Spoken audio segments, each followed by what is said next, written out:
Bharatiya Janata party के राष्ट्रीय अध्यक्ष श्रीमान जेपी नड्डा जी, पार्टी के सभी राष्ट्रीय पदाधिकारीगण, राज्यों के पदाधिकारीगण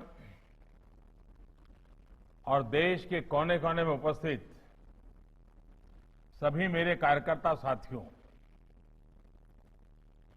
एक ऐसे समय में जब दुनिया में सब अपने आप को बचाने में लगे हो, आप सबने अपनी चिंता छोड़कर खुद को गरीबों, जरूरतमंदों की सेवा में समर्पित कर दिया है। ये सेवा का बहुत बड़ा उदाहरण है। कई शहरों में हमारे कुछ कार्यकर्ताओं का इस सेवा मिशन में काम करते करते खतरा है ये पता था, फिर भी कर्तव्य के पालन के लिए इस महामारी के बीच भी कार्य करते रहे। ऐसे अपने कई साथियों ने अपना शरीर छोड़ दिया, उनका दुखद निधन हो गया। मैं उन सभी साथियों को अपनी विनम्र श्रद्धांजलि देता हूं।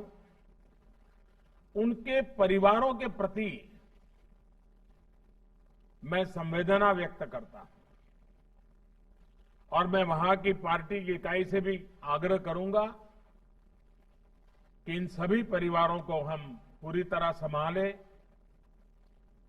परिवारों की आवश्यकताओं की ओर देखें।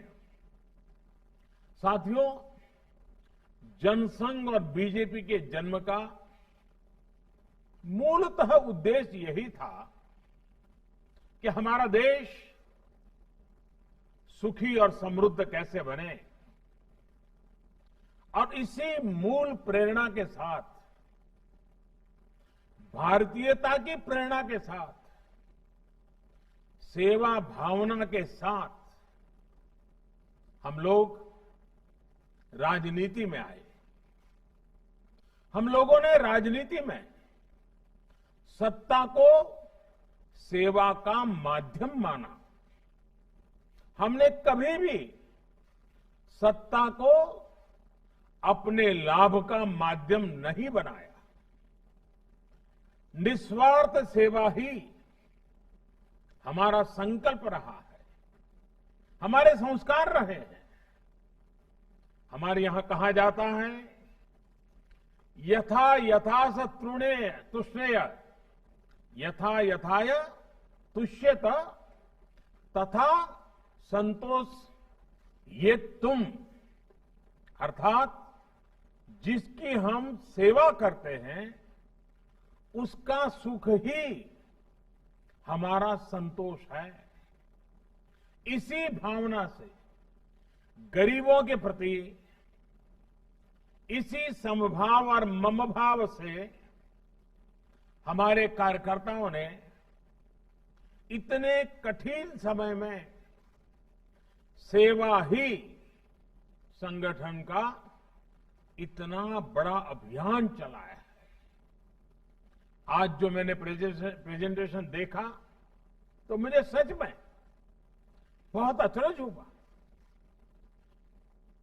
मुझे मालूम था कि कोरोना काल में आप निरंतर काम कर रहे हैं, लेकिन लॉकडाउन की मुश्किल परिस्थितियों में जब सब कुछ बंद था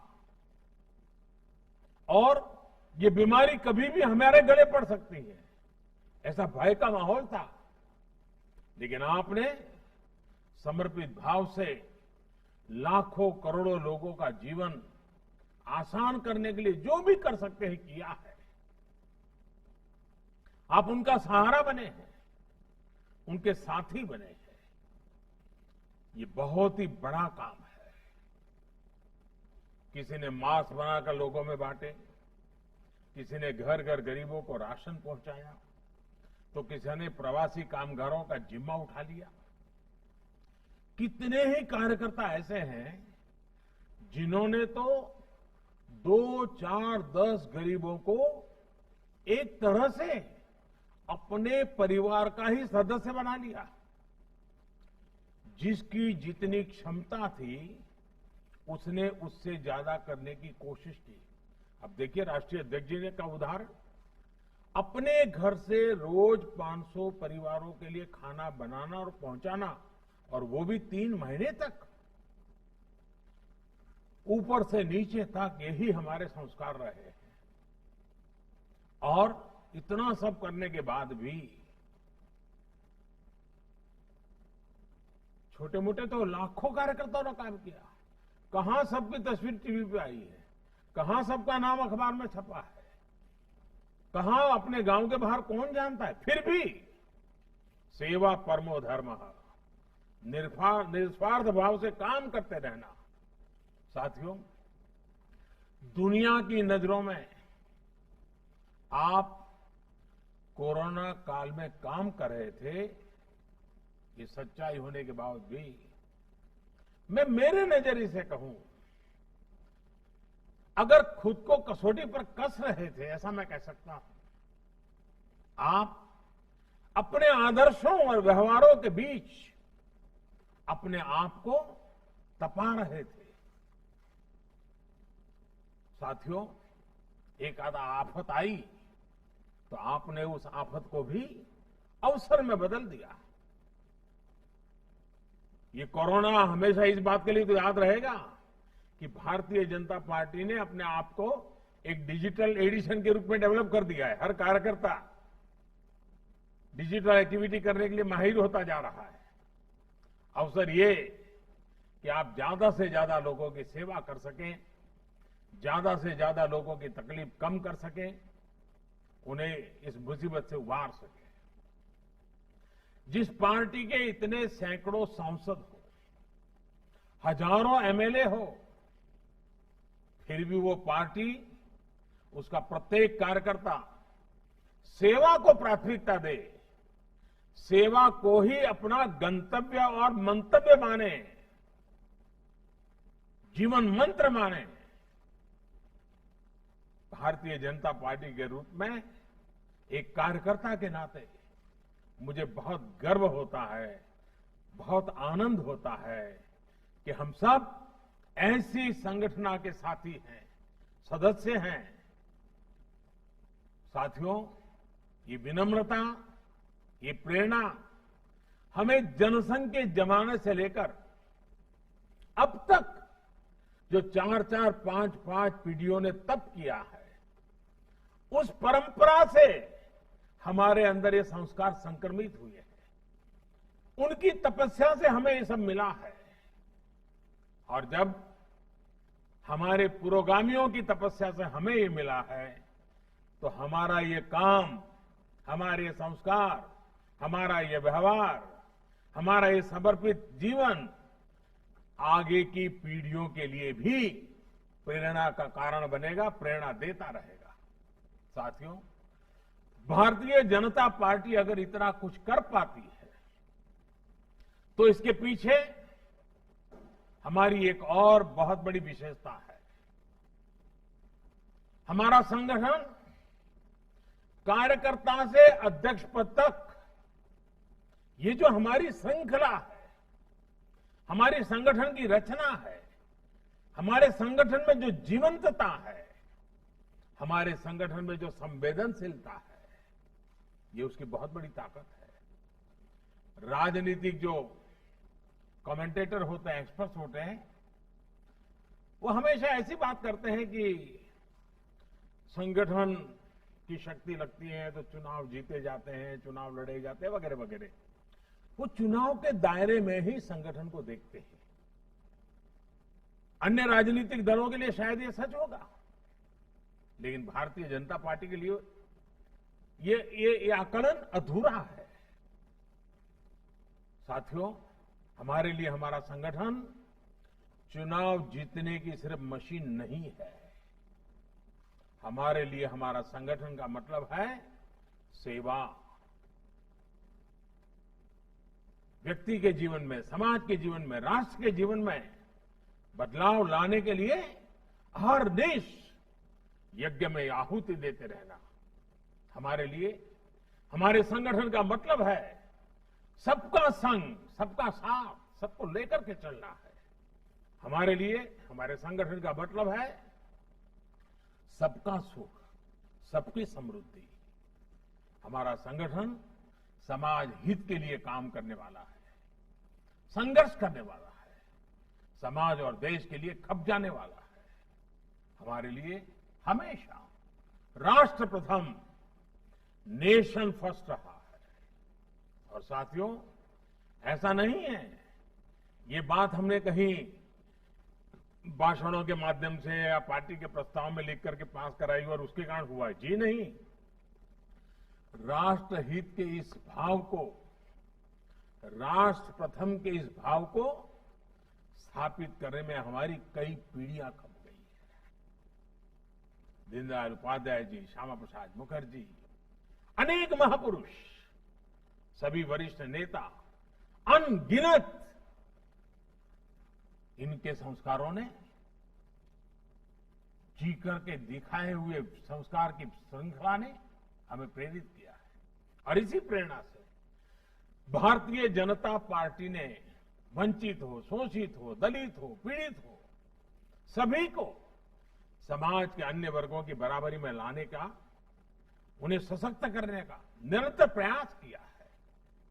आज इसी का परिणाम है कि भारतीय जनता पार्टी में, और हम गर्व से कह सकते हैं, हम कोई भेदभाव से नहीं देखते हैं, लेकिन दुनिया को समझाने के लिए कहना पड़ता है, हमें गर्व है कि आज देश में जो सांसद है उसमें से 52 दलित सांसद भारतीय जनता पार्टी के हैं। 43 सांसद, 43 सांसद मेरे आदिवासी भाई हैं, बहनें हैं। पिछड़ा वर्ग की अगर बात करें तो भाजपा के 113 सांसद से भी ज्यादा पिछड़े वर्ग से आते हैं। साथियों, विधानसभाओं में करीब करीब 150 से ज्यादा आदिवासी एमएलए हैं बीजेपी के। यानी कि भारतीय जनता पार्टी हर वर्ग से जुड़ी है और समाज का हर वर्ग हमसे जुड़ा है। आपके परिश्रम से भाजपा का हर समाज से विश्वास का एक अटूट रिश्ता बना है। साथियों, वैसे राजनीति का मूल स्वभाव, हम लोग तो रोज बरोज जिंदगी को जीते हैं, मालूम है, राजनीति का मूल स्वभाव स्पर्धा होती है। लोकतंत्र का एक गुण भी है, लोकतंत्र में इसको अच्छा माना गया है, लेकिन एक समान लक्ष्य के साथ समान भाव से सेवा का काम संगठन की शक्ति बन जाता है। जब हम इस तरह का काम करते हैं तो एक टीम स्पिरिट पैदा होती है। इस तरह के कार्यों से व्यक्ति विकास और व्यक्तित्व का विकास भी नई संभावनाएं पैदा हो जाती है। आपने खुद भी अनुभव किया होगा, इस तरह सेवा अभियानों से लोगों की मदद तो होती ही है, पार्टी कार्यकर्ताओं के तौर पर भी आप सबको भी समाज को जानने का, समाज को समझने का, नए तरीके से सोचने का, स्वयं का विकास करने का अवसर मिला होगा। ऐसे अभियान हमारे कार्यकर्ताओं के लिए एक तरह से प्रशिक्षण का काम करते हैं। हम एक कमरे में बैठ करके भाषण सुन के, चर्चा करके, संवाद करके, प्रश्न उत्तर करके प्रशिक्षण करते हैं। ये एक प्रकार से प्रैक्टिकल एक्सपीरियंस से हमारा प्रशिक्षण था। ये भी एक प्रकार से हमने आफत को अवसर में पलट करके कार्यकर्ताओं को प्रशिक्षण का काम सहज रूप से हो गया है। साथियों, चुनाव के समय आप सब जानते हैं कि हम लोग जनता के बीच जाते हैं और जब जनता के बीच जाते हैं चुनाव के समय में, अच्छी बुरी खट्टी मीठी कई बातें सुनने को मिलती है। कोई कहेगा ये नहीं किया, वो नहीं किया, कोई व्यंग करेगा, कोई निशाना साधता है, कभी वार पलटवार भी होते रहते हैं, ये सब होता रहेगा। लेकिन आपने देखा होगा कि जब इस बार आप जनता के बीच गए हैं तो आपके अनुभव कुछ और रहे होंगे। और मैं चाहता हूं कि आप थोड़ा मन को याद कीजिए, पूरा इन 3 महीनों को। आपको जनता जनार्दन जो ईश्वर का रूप होता है उसका साक्षात्कार हुआ होगा। याद कीजिए, इस दौरान आपने महसूस किया होगा कि समाज से आपको कितना कुछ मिला है। साथियों, कोरोना के संकट काल में समाज ने आपको स्नेह दिया है, आपको विश्वास दिया है। आप किसी गरीब की मदद कर सके, इसके लिए समाज ने आपको सामान भी दिया है और साधन भी दिए हैं और सम्मान भी दिया है। आप अगर अपने घर से कुछ राशन लेकर निकले तो कई और लोगों ने भी आपको कहा होगा कि कुछ राशन मेरी तरफ से ले जाइए, कुछ सामान मेरी तरफ से ले जाइए, आप भाई साहब जा रहे हो जरूर पहुंचा दीजिए। यही वो स्नेह है, यही वो ऊर्जा है जिसकी ताकत ने आपको कभी थकने नहीं दिया है। हमें इस ऊर्जा को समझना चाहिए, हमें समाज की शक्ति को समझना चाहिए, इस शक्ति को आत्मसात करना चाहिए, इसका साक्षात्कार करना चाहिए। मुझे विश्वास है आप ये करते रहेंगे, बीजेपी का हर कार्यकर्ता ये करता रहेगा, तो ऊर्जा का प्रवाह हमेशा हमें प्रेरणा देता रहेगा, पुरुषार्थ का नया नया नई ताकत देता रहेगा। लोगों के आशीर्वाद एक प्रकार से ईश्वर के ही आशीर्वाद होते हैं। ये आशीर्वाद बहुत बड़ी ताकत होते हैं। साथियों, आपने ये भी अक्सर देखा होगा कि ज्यादातर समय लोग जब मिलते हैं, सामान्य दिवसों की मैं बात करता हूं, उसमें भी जब आप सत्ता में हो तो सामान्य तौर पर लोग क्या करते हैं, कोई कोई आपको मेमोरेंडम देंगे, मांग पत्र देंगे, और बहुत स्वाभाविक भी है। मतलब जरूरी नहीं कि लिखकर ही कोई मांग पत्र दे, लेकिन सार्वजनिक जीवन में आपको ऐसे लोग मिल जाएंगे जो मुंह जबानी भी आपको कुछ न कुछ बताते रहेंगे, ये होना चाहिए, वो होना चाहिए।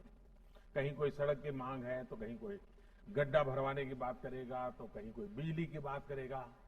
कई बार वो शिकायत के रूप में कहेगा, कई बार वो अपेक्षा के रूप में कहेंगे। ऐसे में कुछ नेता कार्यकर्ता सोचते हैं कि ये क्या है, जब देखो कोई न कोई काम, कोई न कोई मांग, कोई न कोई शिकायत। लेकिन साथियों, आप सभी सार्वजनिक जीवन में है, सेवा करने के लिए आए हैं, इसलिए हम सबको इसमें अंतर्निहित जो भाव है उसको समझना होगा। और ये कोरोना की लड़ाई में इसको समझने में हमें सुविधा मिली है कि यही समाज हम पे कितना भरोसा करता है, हम पे कितना स्नेह करता है, और संकट की घड़ी में हमारे साथ रह करके समाज की भलाई के लिए कैसे आगे आता है, इस शक्ति को हमने अनुभव किया है। इसमें अंतर्निहित भाव यही है कि आओ आप समाज की मदद करो। समाज ने आपको यह अवसर दिया है, हम सबको अवसर दिया है, हम सबको समाज ने इस काम के लिए चुना है, दायित्व दिया है। साथियों, हमारे समाज में दूसरों के लिए कुछ करने की सेवा भाव की बहुत बड़ी ताकत होती है। हमें समाज की इस ताकत को पूजने का कोई अवसर छोड़ना नहीं चाहिए। और आपको तो संतोष होना चाहिए कि समाज ने हम सबको इस काम के लिए चुना है। सेवा करने के लिए ईश्वर ने हमें राह दिखाई है, जनता ने हमारा हाथ थामा है। समाज सेवा करना चाहता था, गरीब की मदद करना चाहता था, तो उसने हम सबको माध्यम बनाया है। साथियों, वैसे हम चाहें कार्यकर्ता की भूमिका में हो या सरकार में, वास्तव में हम देश की, गरीब की सेवा उसका एक माध्यम है। ये सरकार 6 सालों से इसी विचार के साथ काम कर रही है। हमारी राज्यों की सरकारें भी इसी विचार से काम कर रही हैं। देश ने सही समय पर लॉकडाउन का फैसला किया तो आज दुनिया के मुकाबले भारत में हम कहीं ज्यादा लोगों की जिंदगी बचा पा रहे हैं। इस दौरान गरीबों को कम से कम दिक्कत हो, इसके लिए 2.25 लाख करोड़ रुपए के गरीब कल्याण पैकेज से लेकर गरीबों को अन्न के लिए, रोजगार के लिए सरकार ने विशेष योजनाएं शुरू की है।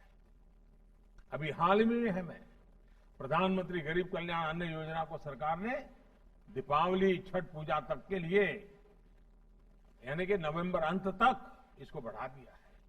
साथियों, 130 करोड़ देशवासियों ने हम पर हमेशा जो भरोसा किया है, हमें इस भरोसे को संभाल कर रखना है, सहज कर रखना है।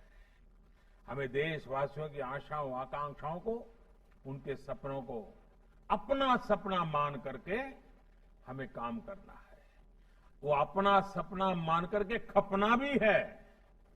मैंने पहले भी कहा है और आज फिर दोहरा रहा हूं, भाजपा के प्रत्येक कार्यकर्ता को अपने साथ, मैंने ये इलाहाबाद में पार्टी की कार्यसमिति में शायद कहा था, हमारे साथ 700, मैंने ये कहा था उस दिन, हमारे साथ 700, 7S, इसकी शक्ति लेकर आगे बढ़ना चाहिए। और आज जब मैं वृत्त देख रहा था तो मुझे सातों बातें बराबर आनंद आ रहा था। वाह, ये कैसा मेलजोल हो गया है। देखिए वो 7 बातें क्या कही थी मैंने जब हम लोग इलाहाबाद में वर्किंग कमेटी में मिले थे।